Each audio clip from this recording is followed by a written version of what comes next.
H. Holmes, born Herman Webster Mudgett, was a sinister figure. Operating in the late 19th century, earned the chilling title of America's first serial killer. Holmes constructed a building, a labyrinth disguised as a hotel, which would later become known as his murder castle. Its walls contained secret passages, hidden rooms and gas chambers, promise of cheap lodging and the allure of the World's Fair, had unsuspecting victims in his hotel, unaware that they were entering a den of unimaginable evil. Herman was born into a seemingly ordinary family in New Hampshire in 1861. Even in his youth, there were glimpses of darkness, a fascination with death, and a disturbing tendency towards cruelty to animals. As Holmes grew older, his intelligence became apparent, but it was twisted by a growing sense of greed and a chilling lack of empathy. Driven by a desire for wealth and power, he embarked on a path that would lead him to the darkest corners of human depravity.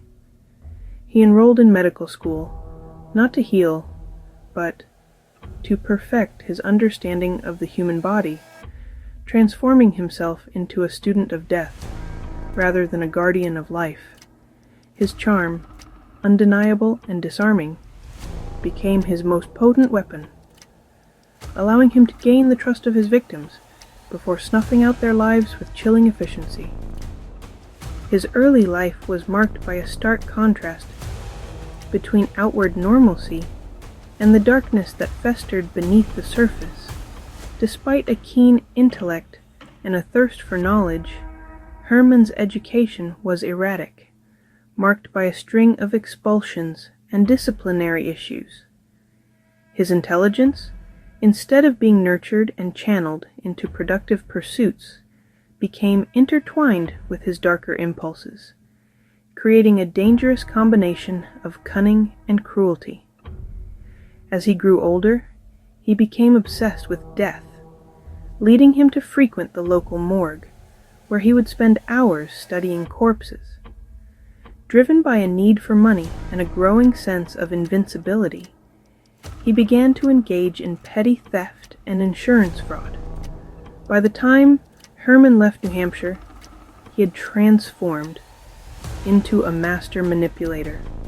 Driven by ambition, greed, and a profound darkness, he set his sights on Chicago, a city on the verge of hosting the World's Fair. His journey to becoming H. Holmes was paved with a trial of broken hearts, shattered lives, and carefully concealed crimes. He possessed an uncanny ability to charm and disarm, weaving elaborate webs of deception that ensnared vulnerable women. One such victim was Clara Lovering, a young woman from New Hampshire who fell under his spell.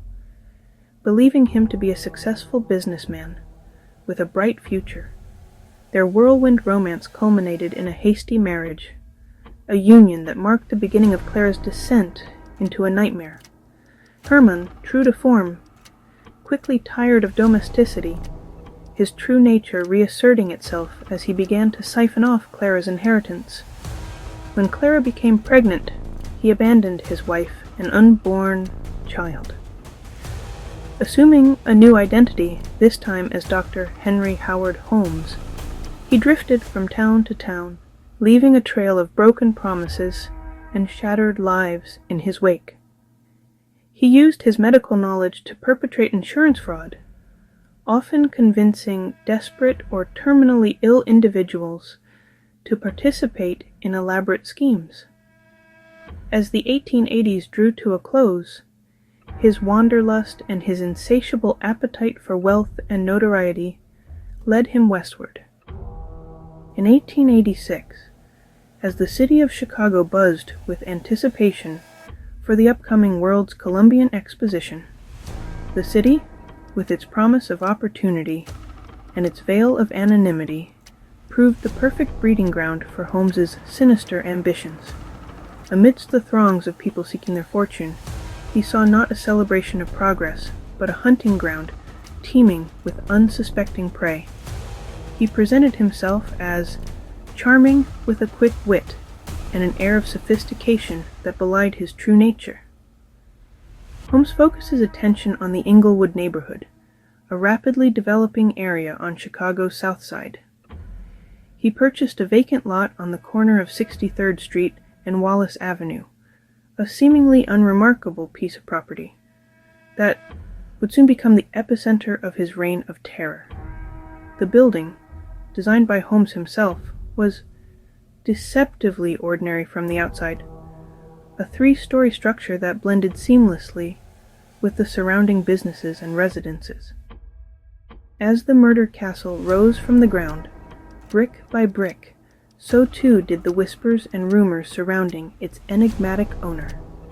Holmes reveled in the curiosity, spinning tales of grand inventions and secret projects to anyone who would listen.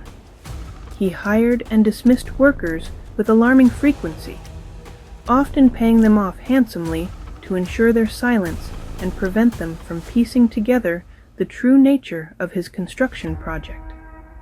Unbeknownst to the laborers who toiled under his watchful eye, he was constructing more than just a building. He was creating a killing ground, a place where he could indulge his darkest fantasies. He personally oversaw every aspect of the construction, ensuring that his gruesome specifications were met with chilling precision. Secret passages concealed behind deceptively ordinary walls snaked through the building, connecting hidden chambers to one another.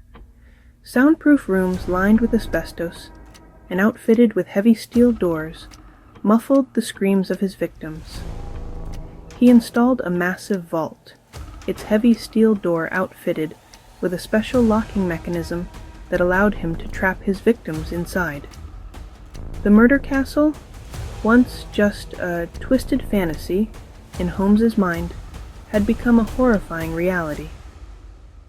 As the 1893 World's Fair drew to a close, so too did the reign of terror that had gripped the city. Holmes, the architect of countless horrors, had grown overconfident, his meticulously crafted facade crumbling under the weight of his own depravity. The disappearances, once easily dismissed as unfortunate incidents in a city teeming with strangers, had become too frequent, too brazen to ignore. Whispers of foul play circulating in hushed tones among Chicago's underbelly began to reach the ears of those tasked with upholding justice. The investigation into Holmes's crimes began almost by accident, a testament to the tangled web of deceit he had woven over the years. A petty theft, a stolen horse, would prove to be his undoing, leading investigators down a winding path that would eventually expose the full extent of his horrors. As detectives began to piece together Holmes's movements, they uncovered a trail of aliases, fraudulent schemes, and abandoned victims. The murder castle, once a symbol of Holmes's power and ingenuity, became a prison of his own making. As the net closed in, he attempted to flee, his movements increasingly erratic, his once charming demeanor cracking under the pressure.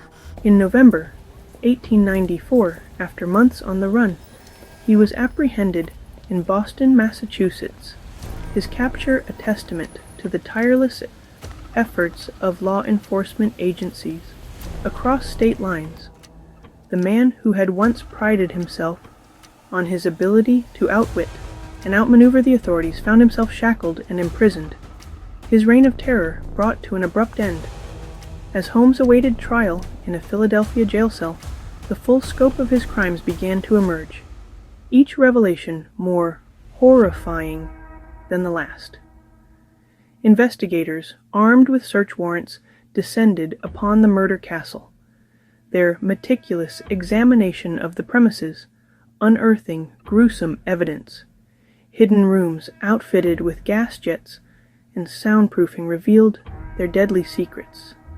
A massive vault, its heavy door sealed shut, yielded a grisly collection of human remains. The nation watched in horror as the details of Holmes's crimes unfolded in newspapers and magazines. In October 1895, H. Holmes stood trial for the murder of Benjamin Pitezel, a former associate whom he had betrayed and killed as part of an elaborate insurance scheme. A trial of horror revealed. It was a spectacle that shocked the nation. Witnesses described a man devoid of empathy or remorse. The packed courtroom buzzed with morbid fascination as the prosecution laid bare Holmes's crimes. The murder castle's hidden rooms and gas jets revealed a mind consumed by darkness. Gas chambers and surgical instruments spoke of his sadistic nature. The jury quickly found Holmes guilty. He was unmasked as a monster, his true nature exposed. He was sentenced to death. On May 7, 1896, H. Holmes was hanged at Moyamensing Prison in Philadelphia, Pennsylvania. The execution marked the end of a reign of terror that had gripped the nation. He met his demise with an eerie calmness. The murder castle became a tourist attraction. The site is now occupied by a nondescript post office. The legacy of Holmes endures, a chilling reminder of hidden evil. Over a century after his execution, he remains a figure of enduring fascination. His story continues to captivate and horrify audiences worldwide. The murder castle, though long gone, lives on in the public imagination, its legend sustained through books, documentaries, and fiction. The allure of evil lies in its power to both repulse and intrigue, forcing us to confront the darkest corners of human nature. Holmes's chilling charisma and the audacity of his crimes continue to fascinate us. His story is a reminder of the potential for human evil, a cautionary tale that transcends time and place. But we must remember, the victims were real people, their lives brutally cut short. The monsters we fear most often hide in plain sight, beneath a veneer of normalcy and charm. The demolition of the murder castle did not erase the stain of H. Holmes's crimes, but it symbolized an attempt to cleanse Chicago's dark past. Yet, the lessons from Holmes's labyrinth remain. The case taught us to trust our instincts, be vigilant, and look out for one another, especially in a world where appearances can deceive. The legacy of Holmes is a reminder. Community and vigilance are our best defenses against hidden dangers. The shadow of Holmes still looms over American crime, his name forever linked to the darkest impulses of human nature. Come back for more chilling tales of terror. Share this video with family and friends. Please like and subscribe.